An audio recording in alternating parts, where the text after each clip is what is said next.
राधे राधे। माँ भगवती आप सभी पे अपनी असीम कृपा बरसाती रहे। नवरात्रि के 5वें दिन माँ दुर्गा के स्वरूप स्कंद माता की आराधना की जाती है। देवी को यह नाम इसलिए मिला क्योंकि ये देवताओं के सेनापति भगवान कार्तिकेय की माता हैं। देवी दुर्गा का यह रूप करुणा और ममता से भरपूर है। माँ अपने पुत्र कार्तिकेय को गोद में लेकर भक्तों को आशीर्वाद देती हैं। ऐसा माना जाता है कि स्कंद माता की भक्ति से जीवन में सुख, शांति और समृद्धि का आगमन होता है। इनका रंग शुद्ध सफ़ेद और ये कमल के आसन पर बैठी होती हैं, इसलिए इन्हें पद्मासना भी कहा जाता है।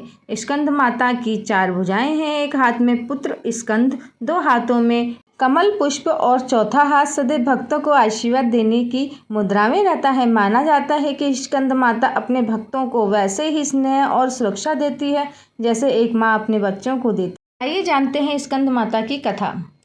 यह कथा उस समय की है जब धरती पर तारकासुर नाम का एक दैत्य राक्षस था। तारकासुर ने अपनी कठोर तपस्या से ब्रह्मा जी को प्रसन्न कर लिया। इसकी वजह से स्वयं ब्रह्मा जी को उसके सामने प्रकट होना पड़ा।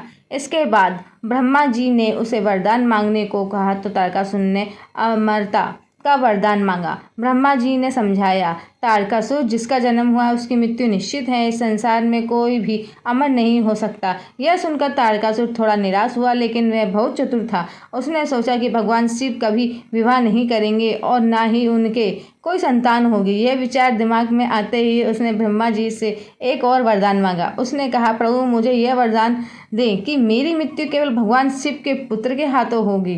ब्रह्मा जी ने तथास्तु कहकर उसे यह वरदान दे दिया। वरदान प्राप्त करते ही तारकासुर का अहंकार और ज़्यादा बढ़ गया। वह समझ गया था कि अब उसे कोई नहीं मार सकता।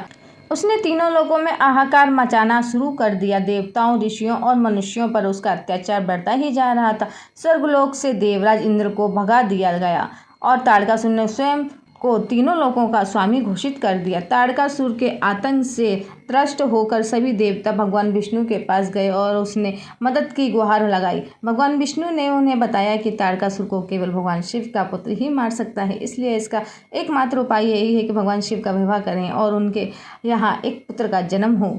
देवताओं ने मिलकर भगवान शिव से प्रार्थना की, जो उस समय गहरी तपस्या में लीन थे। देवताओं की प्रार्थना सुनकर और संसार की दुर्दशा देखकर भगवान शिव ने माता पार्वती से विवाह करने का निर्णय लिया। इसके बाद भगवान शिव और माता पार्वती का विवाह हुआ। उनके यहाँ एक अत्यंत तेजस्वी बालक का जन्म हुआ, जिसका नाम कार्तिकेय रखा गया। माता पार्वती ने अपने पुत्र को स्वयं युद्ध कला और अस्त्र शस्त्र का ज्ञान दिया। उन्होंने उसे हर प्रकार से तारकासुर से युद्ध करने के लिए तैयार किया। कार्तिकेय बहुत ही कम समय में एक शक्तिशाली और कुशल योद्धा बन गए। जब कार्तिकेय बड़े हुए तो उन्हें तारकासुर का वध करने की जिम्मेदारी सौंपी। देवताओं ने उन्हें अपना सेनापति बनाया। कार्तिकेय ने अपनी मां की दी हुई शिक्षा और अपने पराक्रम से तारकासुर का वध किया। इस प्रकार उन्होंने तीनों लोकों पर अत्याचार से मुक्त किया। भगवान कार्तिकेय माता होने के कारण ही देवी पार्वती को इस स्वरूप स्कंद माता कहा जाता है। माँ स्कंद माता सदैव अपने भक्तों के ऊपर अपने पुत्र की तरह ही ममता लुटाती हैं। स्कंद माता को केले का भोग अति प्रिय है और पीला रंग माँ को बहुत प्रिय है। ऐसा माना जाता है कि पीले वस्त्र पहनकर पूजा करें तो बहुत शुभ माना जाता है। आज की जानकारी यहीं पर समाप्त करते हैं। फिर मिलेंगे नई वीडियो में नई जानकारी के साथ। राधे राधे।